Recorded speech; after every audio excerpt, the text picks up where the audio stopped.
મેઘરાજાએ વિરામ લેતા તંત્ર દ્વારા રાહત બચાવ સહિતની કામગીરી પૂરજોશમાં હાથ ધરાઈ છે।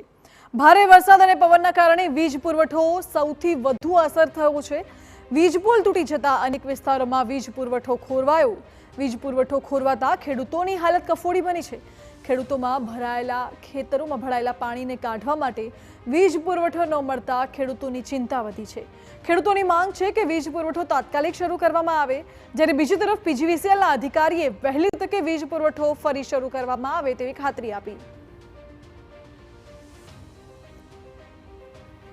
તો ખેતરોની અંદર પાણી ભરેલા છે। હવે એના નિકાલ માટે જો વીજ પુરવઠો આપે સરકાર તો અમારે પાક બચી શકે એવી શક્યતા છે। નકર તમે જોઈ શકો આ પાણી વયું જાય છે એ આમે નીકળી જવાનું છે। વીજ પુરવઠો આપે તો અમારો પાક બચી જાય।